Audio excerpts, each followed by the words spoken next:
Ya, Assalamualaikum warahmatullahi wabarakatuh. Pemirsa Duta TV, selamat sore. Saya Fatia kembali hadir di hadapan Anda dalam program The Talk Show Jaksa Menyapa bersama dengan Kejaksaan Negeri Kabupaten Tanah Bumbu. Telah hadir 3 orang narasumber saya, yakni bersama dengan Kasih Intel Kejari Tanah Bumbu, Bapak Wazir Iman Supriyanto SHMA. Assalamualaikum, selamat sore.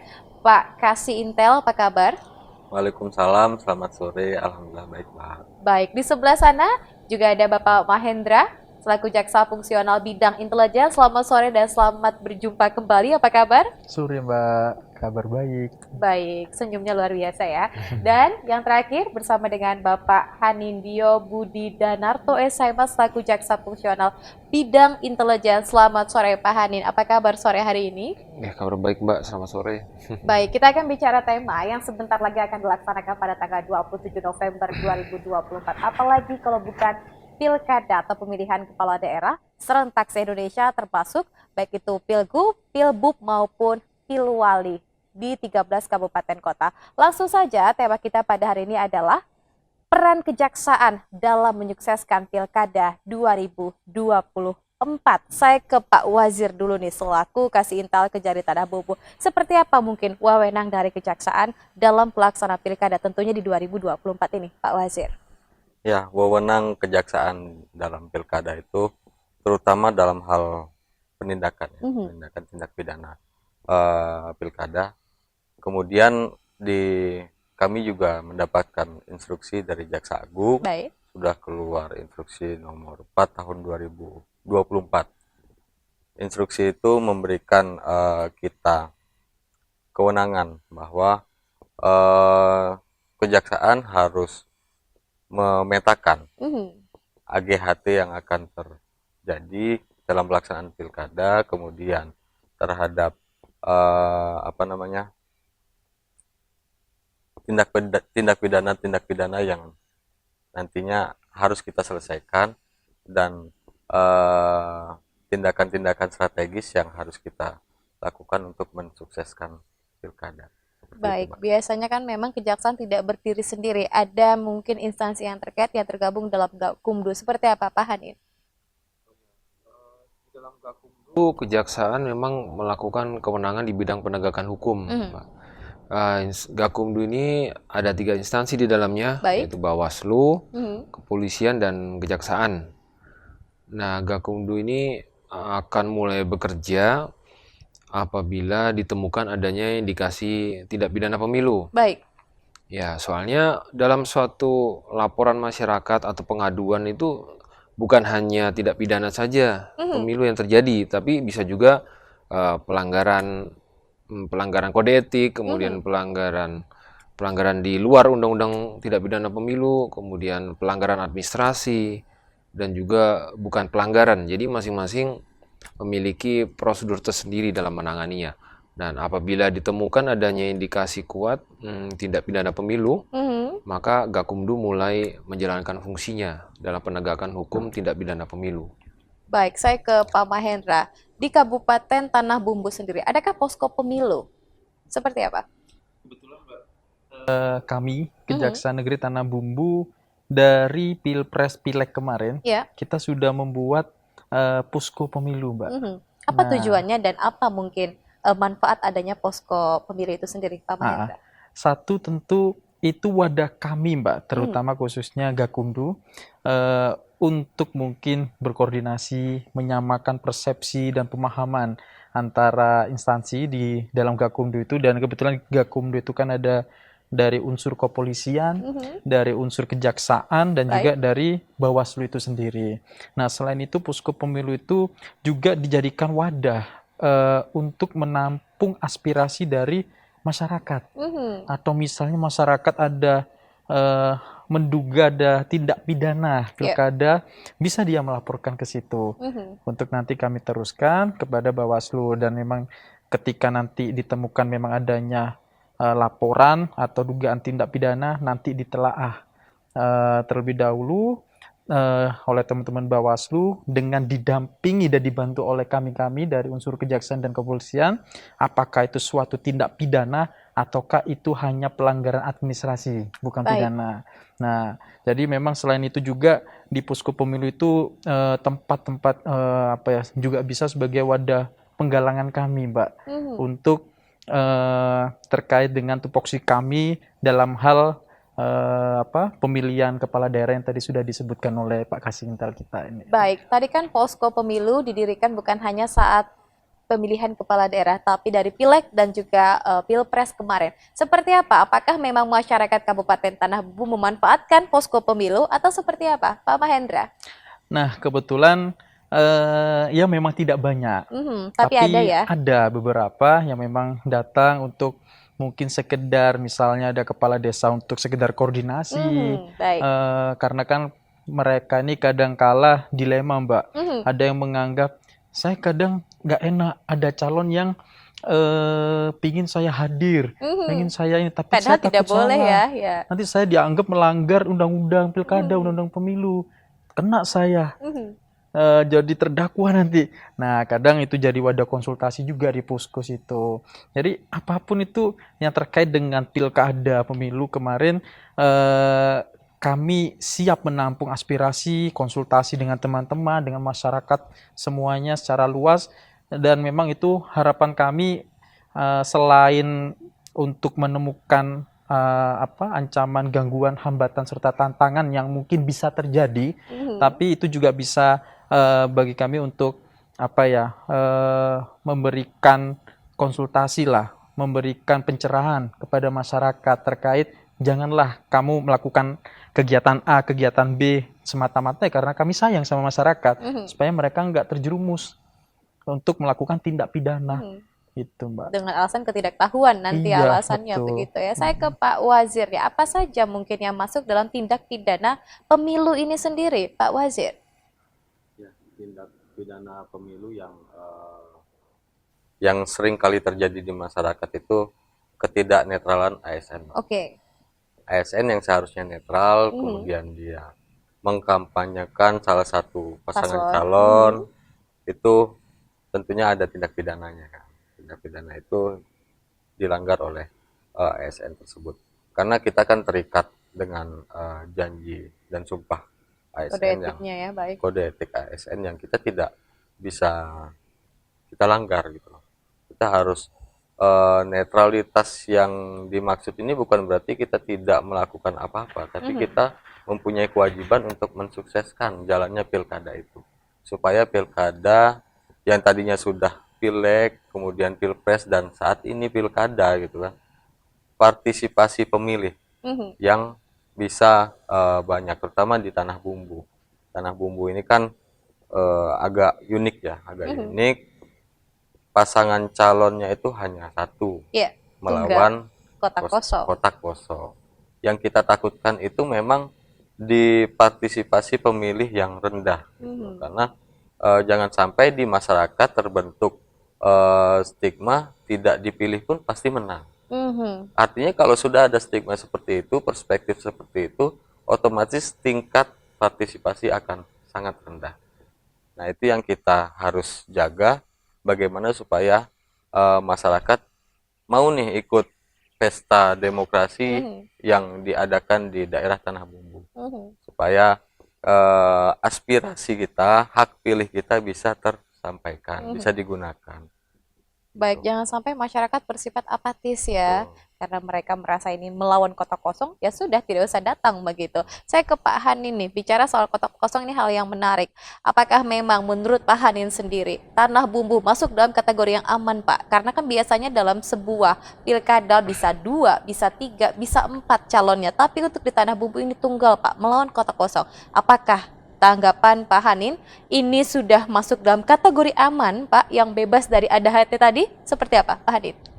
Iya, untuk proses AGHT-nya sendiri itu kami sedang berproses ya, kami sedang memetakan dan sementara ini kami menganggap bahwa masih dalam tataran aman. Oke. Dan aman, dan yang kami harus waspada itu adalah potensi-potensi yang takutnya nanti muncul tiba-tiba. Nah, itu sedang kita petakan. Jadi untuk sementara aman, tetapi potensi itu selalu ada dan bisa tiba-tiba muncul.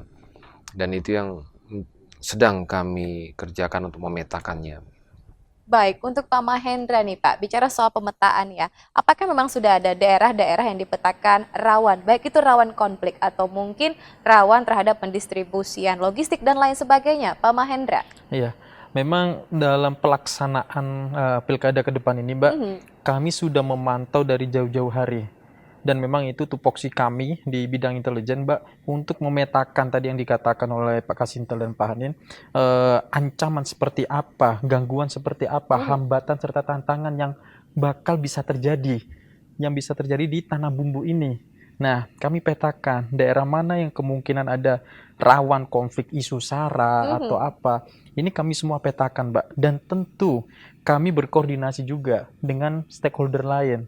Entah itu dari pihak penyelenggara, pengawas, entah itu dari unsur-unsur lain, baik itu dari TNI, Polri, dan lain sebagainya. Jadi memang kita nggak bisa, Mbak, untuk melaksanakan dan menyukseskan pilkada ini hanya dari kita aja. Ya, Kita butuh rangkulan keterlibatan. semua unsur, masyarakat dan lembaga lainnya untuk menciptakan dan melancarkan pilkada yang besok ini bisa terwujud dengan lancar. Jadi kita petakan pasti dan kita sudah tahu nih mana kemungkinan yang bakal bisa terjadi. Tapi tentu ini sangat-sangat dinamis, Mbak ya.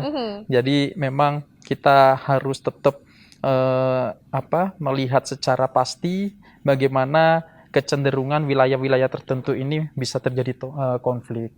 Gitu. Setidaknya harus waspada ya, karena Waspada. bisa saja sampai hari ini masih aman. Tidak tahu beberapa Betul. hari ke depan begitu, karena semakin mendekati hari H, di sini biasanya ada muncul konflik-konflik di tengah masyarakat. Kita jeda dulu, masih ada segmen kedua, tetaplah bersama kami dalam program Jaksa Menyapa.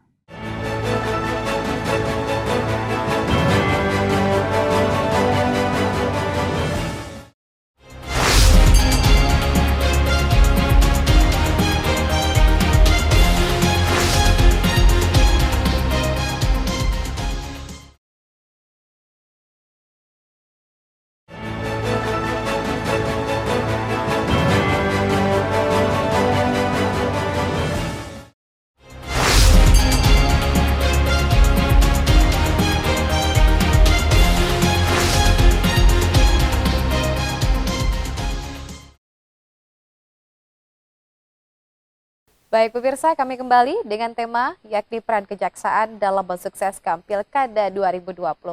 Kita tadi sudah sama-sama menyaksikan dan juga mendengarkan seperti apa peran kejaksaan dan juga wewenang kejaksaan dalam menyukseskan Pilkada 2024, dan juga ada peran serta Gakumdu dan juga pemetaan wilayah-wilayah yang dianggap rawan dalam Pilkada nanti. Saya ke Pak Hanin nih Pak, tadi sudah mensounding bicara soal Gakumdu ini sendiri.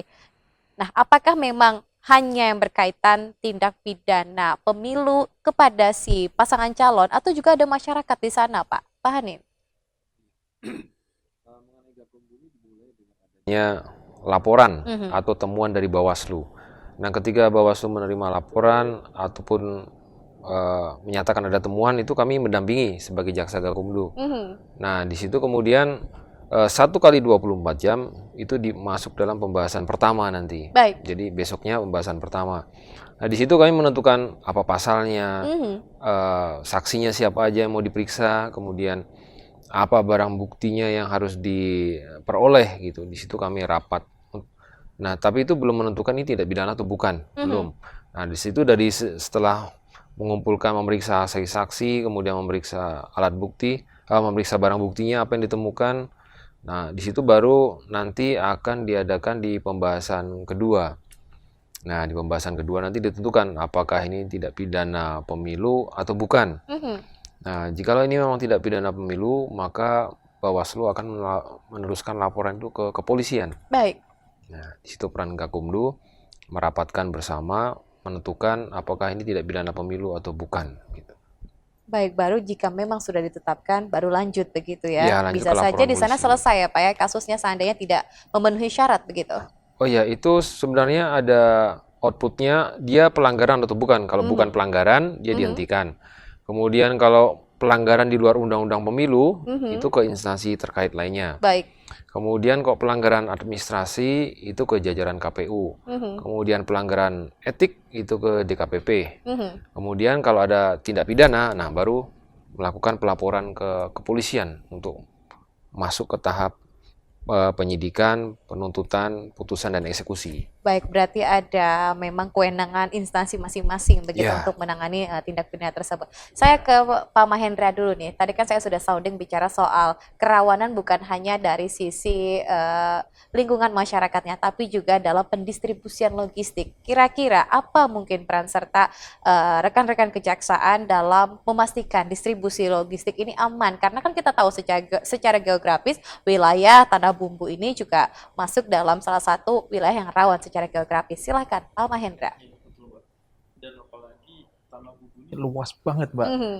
Kami menjangkaunya itu, aduh luar biasa. Aksesnya itu bahkan ada yang nggak bisa diakses pakai darat. Jadi kita harus naik klotok ya, perahu dulu, baru bisa sampai. Jadi memang muncullah kerawanan-kerawanan yang bisa saja terjadi. Misalnya ketika kita berkaca dari Pilpres Pileg kemarin pada Februari kemarin, Baik. itu memang ada beberapa kendala, tapi tidak di semua wilayah. Mhm. Kendalanya satu, cuaca. Mhm. Nah, lalu ketika aksesnya susah dan cuaca ini tidak normal, Mbak, hujan dan lain sebagainya, ini kan jadi rawan kertas suara basah, Mhm. kotak suara rusak. Jadi kerawanan-kerawanan inilah yang kami upayakan untuk bisa dicegah. Bagaimana pendistribusian ini bisa masuk ke seluruh wilayah dengan lancar, tidak rusak.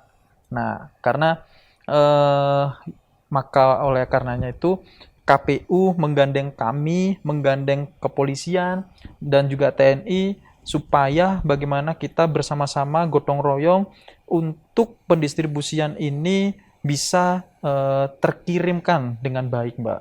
Jadi jangan sampailah kertas suara ini yang sudah kita cetak rusak, kotak suaranya rusak, karena terutama di Tanah Bumbu ini berdasarkan aturan yang ada, Mbak, kertas suara itu dicetak lebihnya cuma 2,5% Baik. dari jumlah DPT. Mhm. Kita 243.000 dan kita nyetak 2,5%-nya sekitar 249.000 aja kertas suara.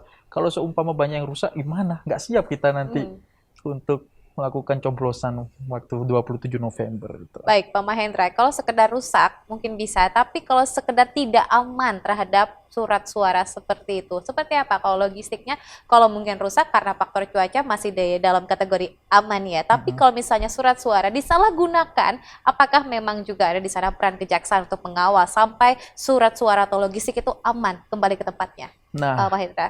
kalau sudah ngomongin terkait itu, artinya ada unsur pidananya. Baik. Nah, karena kalau seumpama kita sudah ngomongin kertas suara yang diambil lah atau nanti disabotase dan sebagainya, itu kan artinya ada unsur pidana.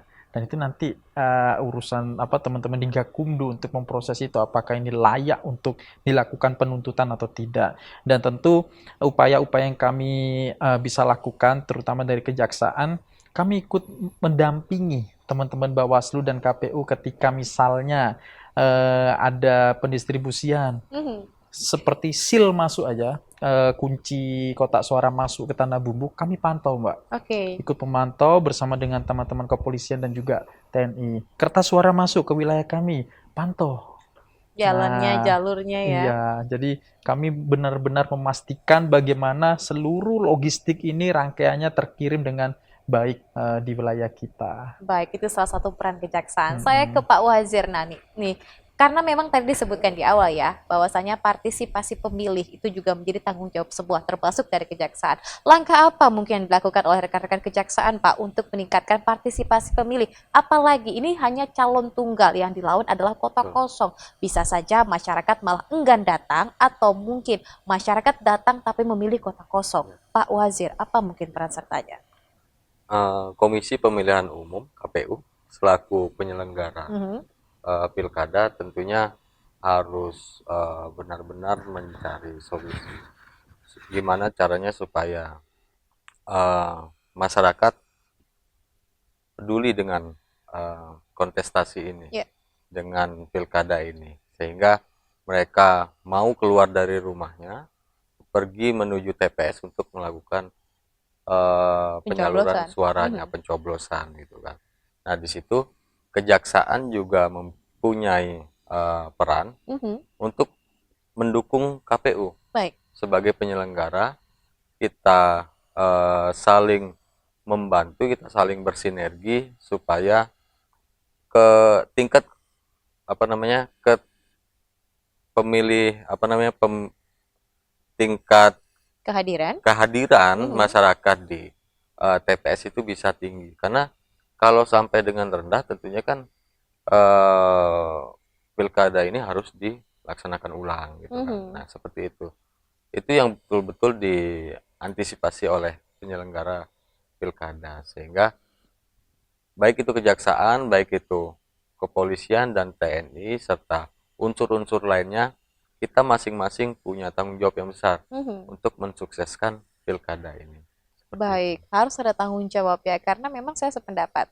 Namanya juga pesta ya, sebuah pesta itu kan benar-benar harus dinikmati di situ. Semua orang harus datang. Begitu juga dengan pesta demokrasi pilkada di Kabupaten Tanah Bumbu yang diharapkan semua masyarakat berbondong-bondong datang ke TPS. Kalau Pak Hanin, silakan menambahkan Pak. Banyak kegiatan yang bisa dilakukan oleh kejaksaan.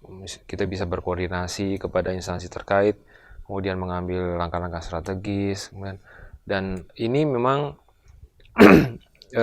untuk melaksanakan tugas-tugas ini, Jaksa Agung sudah memberikan pedoman bahwa yang pertama itu harus menjaga netralitas dulu. Yeah. Nah, jadi dalam pelaksanaan yang diingatkan pertama oleh beliau adalah netralitas.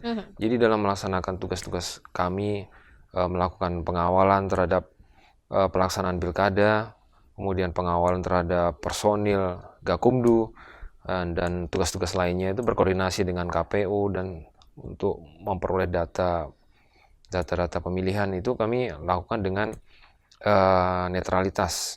Dan seperti ini juga kami juga mendorong kepada masyarakat untuk berperan aktif. Nah, kami hanya bisa mendorong berperan aktif dalam pilkada karena kami di satu sisi dibatasi oleh keharusan untuk bersifat netral. Jadi pelaksanaan tugas kami selalu dijiwai dengan netralitas. Baik, netralitas di atas segalanya begitu, karena memang kode etik dari ASN itu harus netralitas. Saya ke Pak Mahendra kembali bicara soal posko ini. Apakah posko ini hanya berlaku saat pelaksanaan pemilu? Apakah pasca juga masih ada posko pemilu, Pak Mahendra?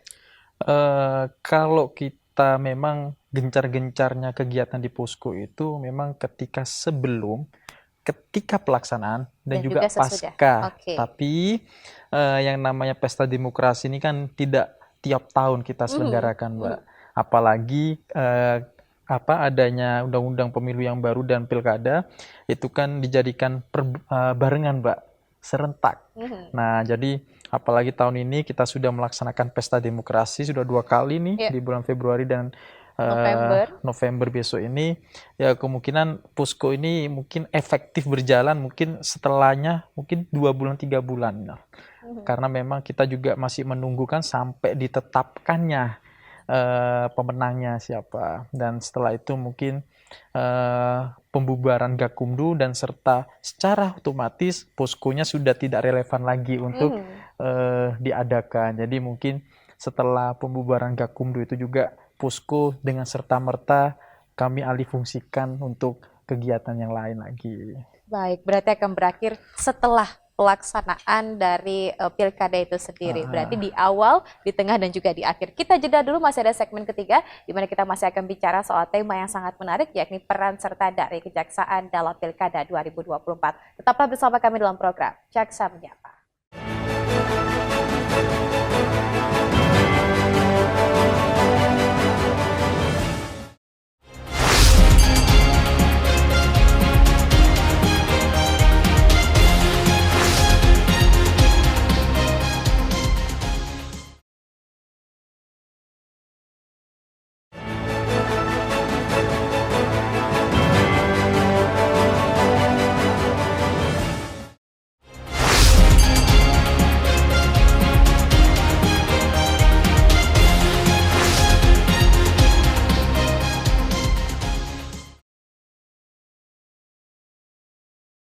Ya, kami kembali untuk Anda pemirsa di segmen ketiga dalam program Jaksa Menyapa membahas bicara soal peran kejaksaan dalam menyukseskan Pilkada 2024.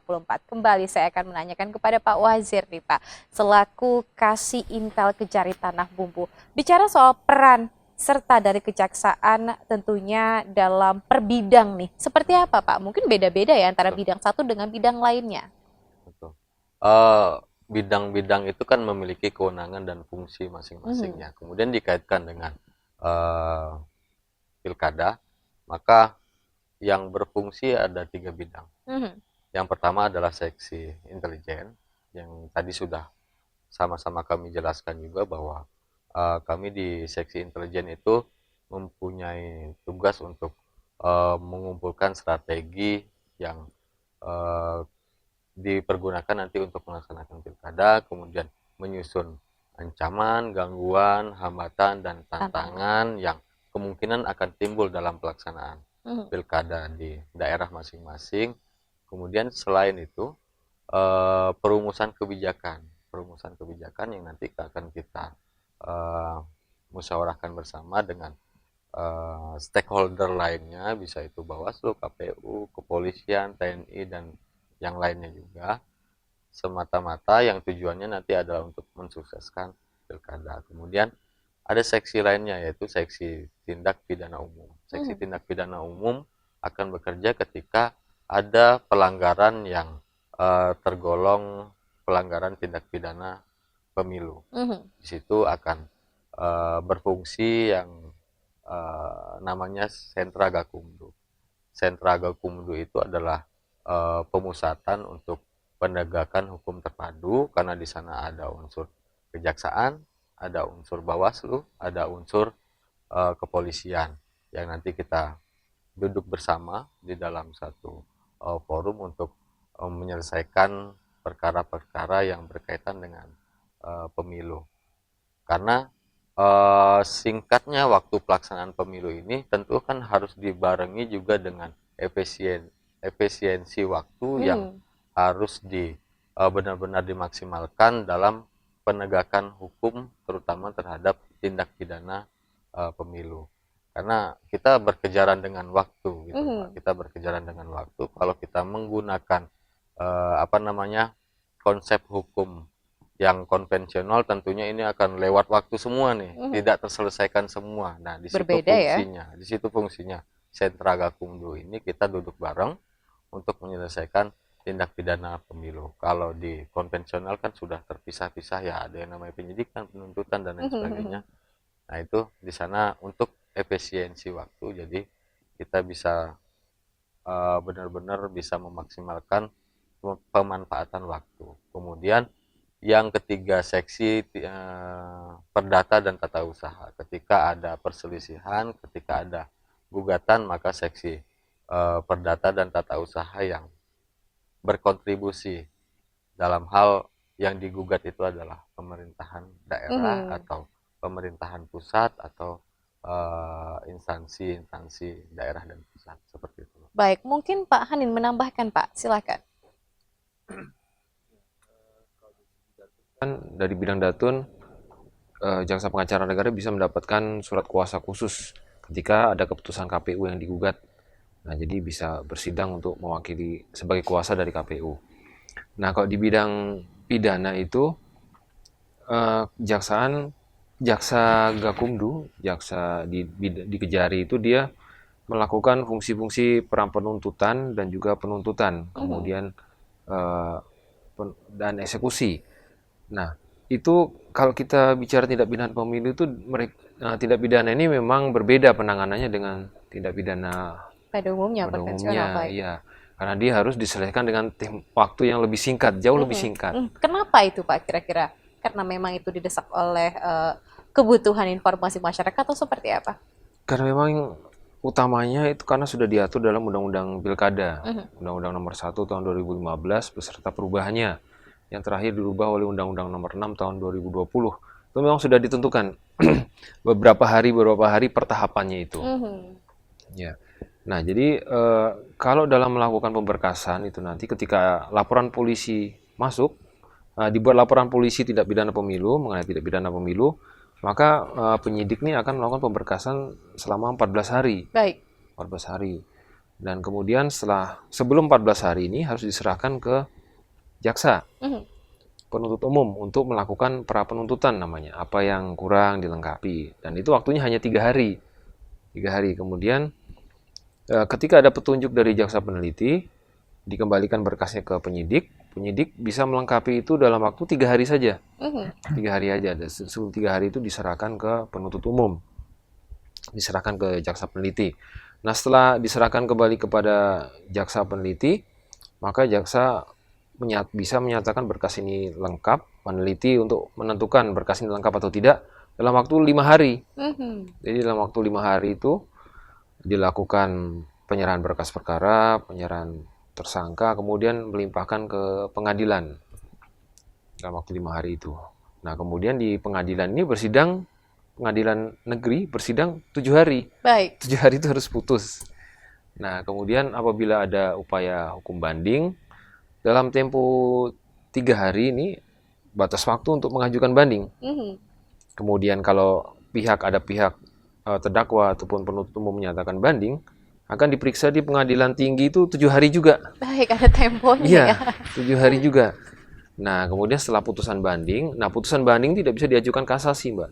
Dia bersifat final dan mengikat. Nah, kemudian putusan banding ini harus diberitahukan kepada penuntut umum selama 3 hari. Nah, kemudian dalam waktu 3 hari juga lagi, penuntut umum ini harus mengeksekusi terdakwanya ini. Kalau dia di luar dinyatakan bersalah, harus dipidana badan, dimasukkan ke KLP. Jadi dalam waktu 3 hari itu sudah harus selesai. Berarti prosesnya kurang lebih 1 bulan ya? Iya. Baik, kalau ke Pak Mahendra, silahkan Pak Mahendra menambahkan tiga peran tadi. Tentunya dari bidang masing-masing beda-beda begitu ya? Ya, dan kebetulan Mbak, karena ini saya sebagai jaksa di bidang intelijen Mbak, jadi memang dari beberapa bulan yang lalu kami ini memang aktif Mbak untuk turun ke lapangan terkait dengan penyuluhan dan memberikan penerangan hukum kepada masyarakat. Tidak hanya masyarakat luas, tapi juga spesifik kepada kepala desa dan perangkatnya, dan juga para ASN.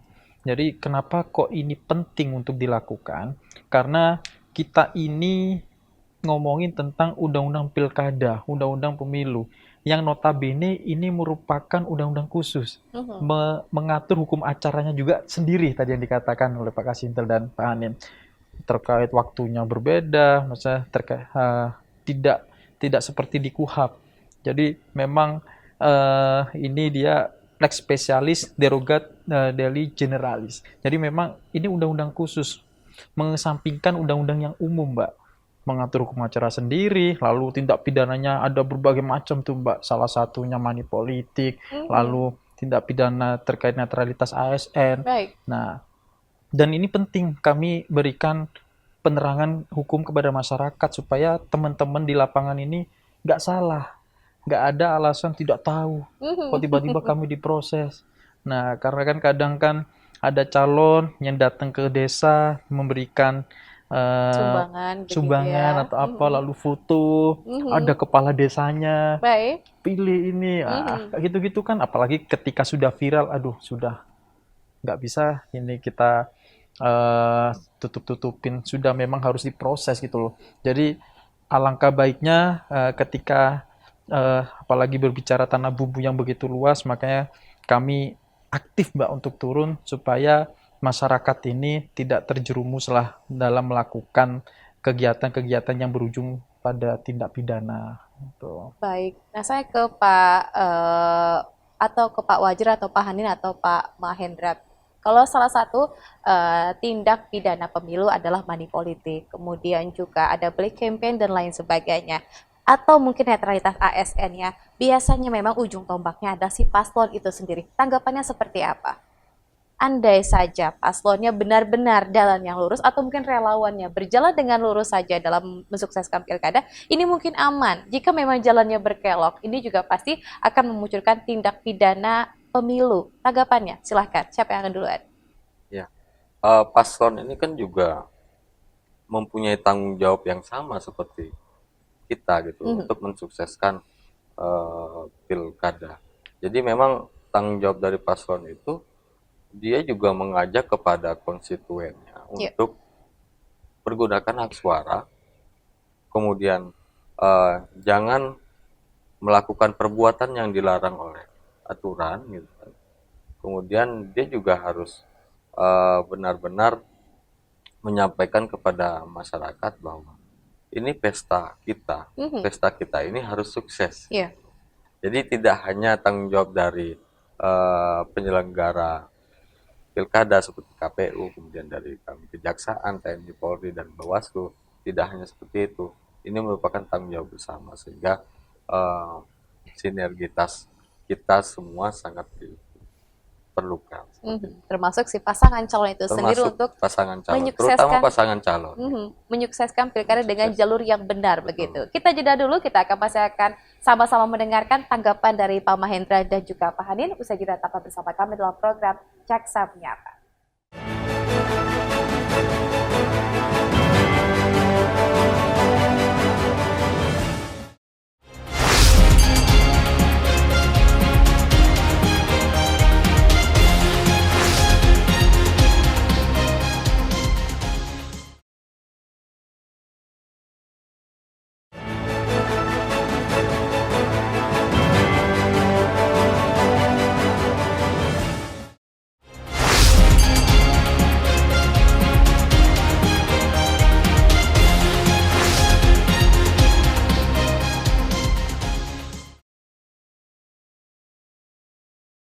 Peran kejaksaan dalam menyukseskan Pilkada 2024.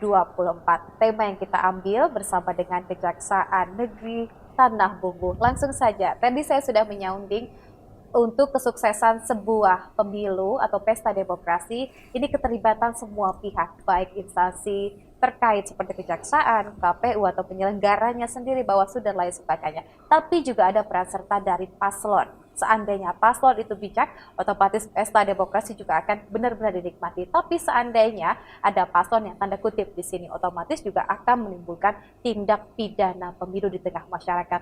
Pak Hanin, tanggapannya seperti apa? Pak Hanin dulu. Ya memang tindak pidana yang sering terjadi itu tindak pidana pemilu, tindak pidana terkait pemberian money politik sebenarnya. Nah, money politik ini sendiri ancaman pidananya itu paling rendah 36 bulan, paling tinggi 72 bulan. Baik. Ditambah dengan denda minimal 200 juta, maksimal 1 miliar. Baik, itu untuk siapa Pak? Si penerima atau si pemberi? Nah, itu dalam undang-undang itu untuk pemberi maupun penerima. Dua-duanya kena Iya, ya? di ayat 1 pemberi, di ayat 2 penerima. Jadi dia kena semua. Jadi jikalau memang ada kecurangan money politik itu tidak berimbas hanya pada pemberi, tapi masyarakat yang menerima juga bisa kena gitu.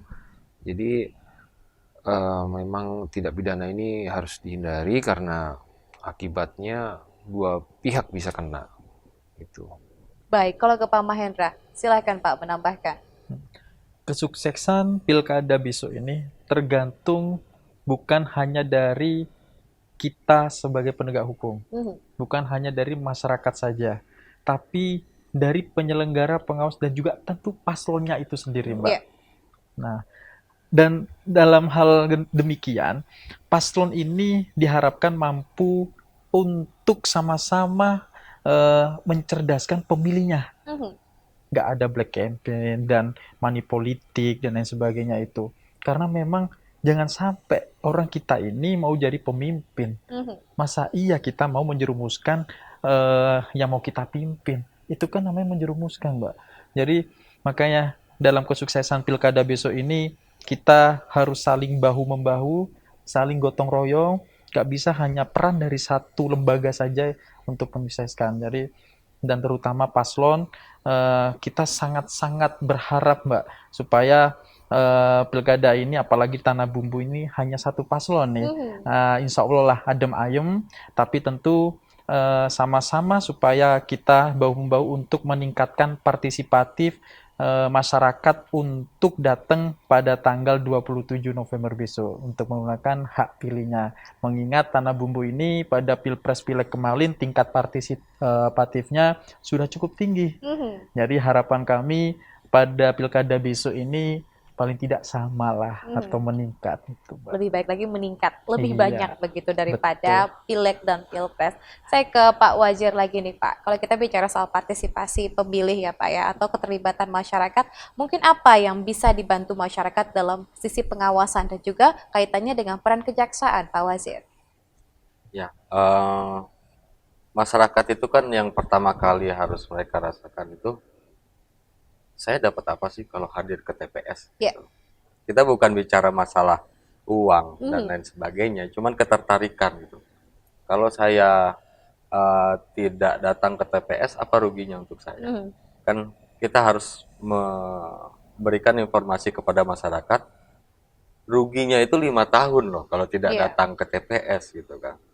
Yang kita mungkin masyarakat males, kemudian ada kegiatan lain, ada usaha yang harus dijalankan, warung yang harus dibuka, misalkan seperti itu tidak sebanding dengan nasib kita 5 tahun ke depan. Mhm. Gitu. Nah itu yang harus tersampaikan secara luas ke masyarakat gitu kan. Nah itu di sana pun kejaksaan juga berperan, terutama penyelenggara pemilu ya. KPU itu harus benar-benar bekerja keras bagaimana merumuskan suatu solusi, terutama di Tanah Bumbu, khususnya di Tanah Bumbu yang pasangan calonnya itu hanya satu. Mhm. Ketika ada pasangan calon lebih daripada satu, otomatis KPU itu terbantu dengan mereka mengkampanyekan dirinya sendiri Iya. untuk memilih mereka. Tentunya itu juga otomatis sebagai kampanye untuk mensukseskan pemilu, meningkatkan tingkat pencoblosan yang tinggi gitu kan. Nah, ketika hanya ada satu calon, otomatis dari eh, dari pasangan calon tentunya perannya menjadi berkurang Baik. gitu loh. Nah itu yang memang harus benar-benar dipikirkan oleh penyelenggara pemilu bagaimana menimbulkan rasa keinginan dari masyarakat untuk datang ke tempat pemilih. Nah itu bisa kita musyawarahkan bersama dengan kejaksaan, bersama dengan instansi lembaga negara yang lainnya. Seperti itu. Baik, karena yang dilawan ini adalah orang dan juga kotak kosong. Kalau mungkin di daerah lain selain Balangan, itu kan sudah ada 2, ada yang 3 calon, sehingga kan suara bisa terpecah-pecah berbeda dengan di Kabupaten Tanah Bumbu yang hanya satu paslon dan juga melawan kotak kosong. Karena kita berada di segmen terakhir, saya akan mendengarkan masing-masing closing segmen. Singkat saja, saya ke Pak Hendra dulu. Silahkan Pak Mahendra. Oke, dari saya, jadilah pemilih cerdas. Karena memilih tak cukup lagi diartikan sebagai hak, melainkan sebagai tanggung jawab kita sebagai warga negara. Jadi datanglah ke TPS 27 November nanti. Baik, datang, harus datang karena ini bukan hanya hak tapi menurut saya adalah kewajiban. Ya, silahkan kalau Pak Wazir, silahkan untuk closing statementnya Pak. Singkat saja, gunakan hak pilih dengan baik dan benar karena itu sangat menentukan masa depan kita semua. Baik, terima kasih. Untuk Pak Hanin, silahkan Pak closing statementnya.